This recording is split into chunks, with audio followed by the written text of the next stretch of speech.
नमस्कार, आज मैं निधि केतान आप सबका स्वागत करती हूँ राजस्थान सरकार और वेदांता के CSR इनिशिएटिव ई कक्षा में, जिसके टेक्निकल पार्टनर है मिशन ज्ञान। आज हम यहाँ गृह विज्ञान का अध्ययन करने के लिए एकत्रित हुए हैं, जिसके अंतर्गत हम पाठ 8 का अध्ययन कर चुके हैं।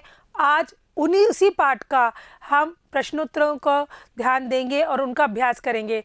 तो आओ दोस्तों, आज उनका अध्ययन करें और देखें कि क्या हम उस पाठ का अध्ययन करने से उन प्रश्नों का जवाब दे सकते हैं या नहीं। आइए देखते हैं। पहला सवाल है, जिन बालकों के गुण समूह मानदंडों की अपेक्षा कम या अधिक होते हैं उन्हें क्या कहते हैं? क्या कहते हैं? असाधारण बालक। या किसी जगह आपको इसका आंसर विशिष्ट बच्चे भी दिख सकता है, तो दोनों को ही सही मानेंगे हम। ठीक है। बालकों में शारीरिक अक्षमताओं को हो सकती है जन्मजात, दुर्घटना के कारण, किसी भयंकर को रोग के कारण या उपर्युक्त सभी। क्या कहते हो? उपर्युक्त सभी। मन बुद्धि बालकों की शिक्षा में प्रमुखता देनी चाहिए। मानसिक क्रियाओं को, शारीरिक क्रियाओं को, तनावों को, उपर्युक्त में से कोई नहीं। कौन सी? जब मन बुद्धि है बच्चों तो वो सोचने समझने की क्षमता कम रखता है, लेकिन शरीर से तो वो हष्ट पुष्ट होता है। तो हमें किस पे ज्यादा ध्यान देना चाहिए? बिल्कुल सही, शारीरिक क्रियाओं को, जैसे वो निरंतर रिपीट करके उस चीज को अच्छे से कर सके। बौद्धिक कुशलता में पिछड़े हुए बालकों को कहते हैं, किस तरह से कहते हैं?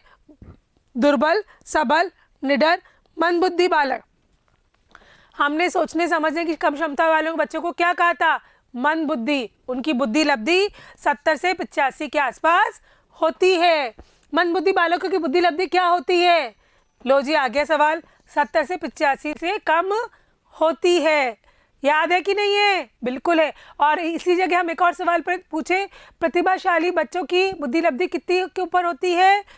130 से 140 के ऊपर ये प्रतिभाशाली वाले बच्चों की होती है और ये मंद बुद्धि वालों की होती है। रिक्त स्थान की पूर्ति करो। उचित प्रकार से डैश और डैश देकर अक्षम बालकों को भी समाज का उपयोगी सदस्य बनाया जा सकता है। शिक्षा और प्रशिक्षण। शिक्षा से हमें सही और गलत सोचने की क्षमता आती है और प्रशिक्षण से हम उस चीज को करने की निरंतर अभ्यस्त में आते हैं।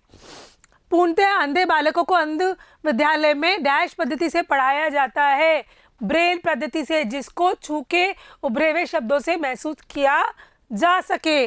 बालक जो बोलने एवं सुनने से असमर्थ होते हैं उन्हें कहते हैं मुख बधिर बालक। क्या कहते हैं? मुख बधिर बालक। उनको कैसे पढ़ाया जाता है? होस्ट पद्धति से। किससे? होस्ट पठन पद्धति से।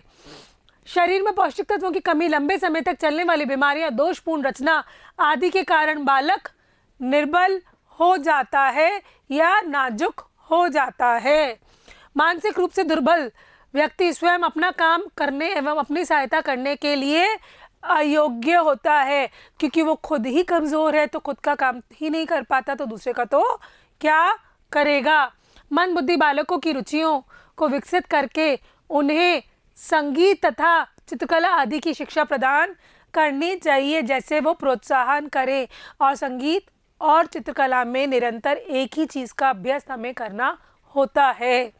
प्रतिभाशाली बालकों की बुद्धि लब्धि 130 से 140 से अधिक होती है। ये हमने मल्टीपल चॉइस क्वेश्चन में भी एक बार देख लिया था। आओ आप अपना क्वेश्चंस को देखिए। असाधारण या विशिष्ट बालकों को प्रतिभा परिभाषित कीजिए। ये कौन होते हैं? विशिष्ट बच्चे या असाधारण बच्चे?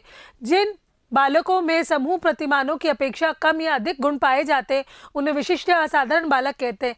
इस प्रकार विशिष्ट बालक वह बालक होते हैं जो अन्य बालकों से शारीरिक, मानसिक, बौद्धिक, भाषिक या सामाजिक तौर पर इस सीमा तक भिन्न होते हैं कि उन्हें सामान्य जीवन जीने के लिए तैयार करने हेतु प्रयासों की आवश्यकता होती है। उन्हें विशिष्ट बालक या साधारण बालक कहा जाता है। आओ दूसरा सवाल देखें। निम्न पर संक्षिप्त टिप्पणियां लिखिए। समस्यात्मक बालक। समस्यात्मक बालक कौन होता है? समस्यात्मक बालक वह होता है जो अपने वातावरण से सामंजस्य नहीं बिठा पाता या उसके कड़े वातावरण के कारण, व्यवहार के कारण वो दोषारोपण में आ जाता है या दिन भर उसके किसी न किसी बात पे दोष निकाले जाते हैं, तो वो बच्चा समस्यात्मक बालक के अंदर अंतर्गत डेवलप हो जाता है।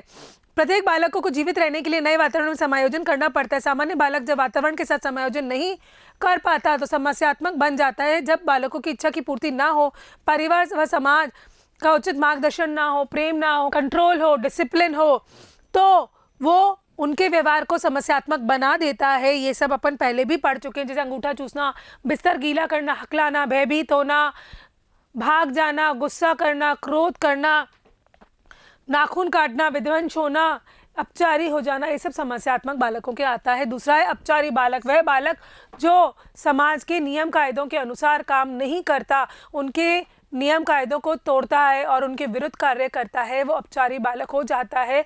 अपचारी कारण होने के कारण किसी न किसी अपराधी कार्यों में विलीन हो जाता है। उन बच्चों को अपचारी बालक कहा जाता है। फिर है प्रतिभाशाली बालक। प्रतिभाशाली बच्चे वह होते हैं जिनकी साधारण बच्चों की तुलनात्मक बुद्धि लब्धि 130 और 140 के ऊपर पाई जाती है। उनको सोचने और समझने की क्षमता बहुत अधिक पाई जाती है। उनको प्रतिभाशाली बच्चे कहा जाता है। इन बच्चों का ध्यान केंद्रित करने के लिए योग्यता, ग्रहणशीलता, समायोजन की क्षमता, संवेगात्मक परिपक्व और तर्क करने की अधिक क्षमता पाई जाती है। किसी भी चीज़ को माइन्यूटली और अंदर तक समझने की उनकी क्षमता होती है। वो बहुत ज़्यादा किसी भी विषय में क्यों और कब का सवाल पूछ पूछ के सीखते चले जाते हैं। आइए दूसरा सवाल देखते हैं। बालक शारीरिक एवं मानसिक रूप से अक्षम किन किन कारणों से होता है? किन किन कारणों से होता है इसके बारे में देखेंगे। बालकों में शारीरिक अक्षमताओं के कारण होते हैं निम्न। वंशानुक्रम के जो मैंने आपको बताया था, अनुवांशिक कारणों से जो हमें हमारे पीढ़ियों दर पीढ़ी हमको क्वालिटीज़ मिलती है, उनके अंतर्गत कई बार कोई चीज़, कोई गुण दबावा रह जाता है और किसी भी पीढ़ी में वो उभर के आ जाता है, तो इस कारण भी वो कमी हम में आ सकती है, तो वंशानुगत हो सकती है। फिर होती है दोषापूर्ण वातावरण। दोषापूर्ण वातावरण, हमारे आसपास के लोग दिन भर किसी न किसी चीज़ पे गुस्सा करते रहें या कठोर नियंत्रण रखें या प्रेम भाव ना रखें या पूर्ण रूप से अच्छी शिक्षा नहीं दी जाए, तो भी हम विशिष्ट बालक के रूप में या दोषारूप के रूप में आ सकते हैं। सामाजिक या आर्थिक स्थिति। दुर्बल सामाजिक आर्थिक स्तर के बालक उच्च सामाजिक आर्थिक स्तर वाले बालकों की तुलनात्मक अधिक विकलांग पाए जाते हैं। क्यों? क्योंकि उनमें पूर्ण रूप से पौष्टिक भोजन देने की क्षमताएं कम होती है और जो उनके पास अवेलेबल फैसिलिटीज़ होती है वो भी बहुत ज़्यादा कम होती है। फिर होती है दुर्घटनाओं के कारण बालकों में दोषापूर्ण अंगों के विकास में सहायक होते हैं। ये दुर्घटना किसी भी समय हो सकती है, गर्भावस्था के समय या प्रसव के समय या प्रसव के बाद भी कोई भी दुर्घटना हो सकती है, जिसके अंतर्गत बच्चा अपंग भी हो सकता है। आयु यह देखा गया है कि 6 से 7 वर्ष की उम्र में बालकों के साथ अधिक दुर्घटनाएं होती हैं। इस अवस्था में अनेक अंगों के दोषापूर्ण होने की संभावनाएं होती हैं। कई बार बच्चे ध्यान नहीं देते, छतों पर चलते हैं, डोलियों पर चढ़ते हैं, पेड़ों पर चढ़ते हैं और ध्यान से कूद नहीं पाते, तो वो लग जाती है और वो जीवन पर्यंत उनको ये चीज़ भुगतनी पड़ती है। लिंग। अधिकांशतः लड़के या लड़कियों की अपेक्षा अधिक दुर्घटनाग्रस्त होते हैं, इसलिए इनके अंगों के दोषापूर्ण होने के अधिक संभावनाएं होते हैं। लड़कियों को तो हम सामान्यतः घर में रोक लेते हैं, लड़के दिन भर बाहर डोलते रहते हैं, तो उनका ज़्यादा दोषापूर्ण होने की होती है। बालकों की में मानसिक अक्षमताओं के कारण। बालकों में मानसिक अक्षमताओं के प्रमुख कारण विविध वंशानुगत कारण, दीर्घकालिक कुपोषण, स्वस्थ शरीर में ही स्वस्थ दिमाग का होता है विकास, और अगर हम बहुत दीर्घकालीन तक कुपोषित रहेंगे तो हमारे शरीर में जो भी हम पौष्टिक तत्व खा रहे हैं वो शरीर को ही सही करते रहेंगे, हमारा दिमाग धीरे धीरे सुन्न होने लग जाएगा। दुर्घटना या किसी सदमे के कारण, किसी भयंकर रोग के कारण, किसी भी भयंकर रोग हो सकता है जैसे बार बार जॉन्डिस होना, टाइफाइड होना या निमोनिया होना भी हमारी मानसिक विकृतियों को उत्पन्न कर सकता है। मंद बुद्धि वाले बालकों को भी समाज में एक उपयोगी सदस्य बनाया जा सकता है। उदाहरण देके समझाइए। जैसा कि मैंने कहा कि मंद बुद्धि वाला बालक जो होता है वो सोचने समझने की क्षमता कम रखता है, लेकिन निरंतर उसका शारीरिक विकास और वृद्धि सही होती है, तो उसको उन कार्यों में लिप्त कराया जाए जिसमें रिपीटेडली एक ही काम करा जाए, जैसे चित्रकला, जैसे किसी पैकिंग का काम या कोई भी काम जो कि बार बार उसी चीज़ को दोहराया जाए तो वो चीज़ कर सकते हैं। तो उनको उन कामों में लिप्त करने से वो एक समाज के लिए सफल व्यक्तित्व के संग हमारे सामने प्रस्तुत होंगे। आइए देखते हैं। हम ऐसे बालकों को सबसे पहले अपने समान एक सामान्य सामाजिक उपयोगी सदस्य माने, उनको किसी प्रकार की कृपा या दया का भाव ना रख के उन्हें संपूर्ण स्नेह प्रदान करें।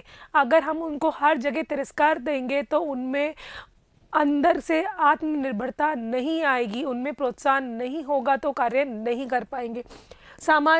सामुदायिक सुविधाओं में उनका खास ख्याल रखा जाए, उन्हें आत्मविश्वास को जगाया जाए, उन्हें विशिष्ट रोजगार परक प्रशिक्षण देवें, उसके द्वारा बनाई गई कलाकृतियों को प्रदर्शित करते हुए समय समय पर प्रोत्साहित करें।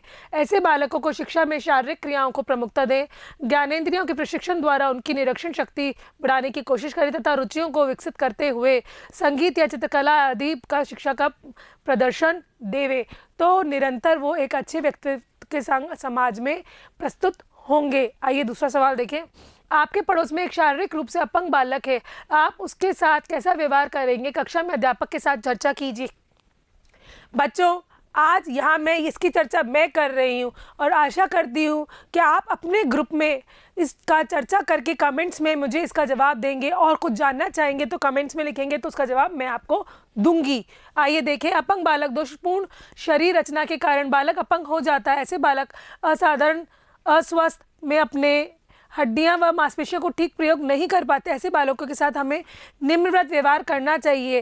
पहली बात तो हमें उसे अपने बराबर मानना चाहिए, हमसे निम्न नहीं मानना चाहिए।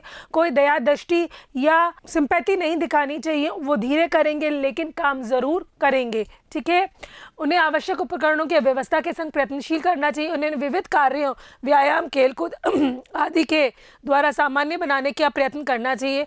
उनके लिए उचित शिक्षा की व्यवस्था है तो अध्यापक से चर्चा करते हुए उसके माता पिता को उचित प्रेरित करना चाहिए।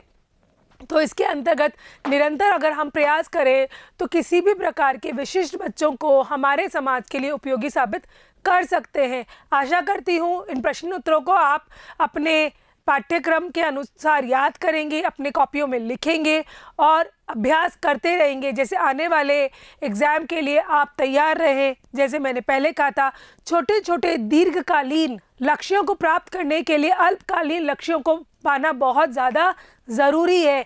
तो मैं जैसे जैसे पाठ पढ़ाती जा रही हूँ वैसे वैसे उनका याद करते जाइए, अभ्यास करते जाइए और अपने आने वाली परीक्षाओं में बहुत अच्छा रिजल्ट लाने के लिए तैयार रहिए। तब तक के लिए धन्यवाद।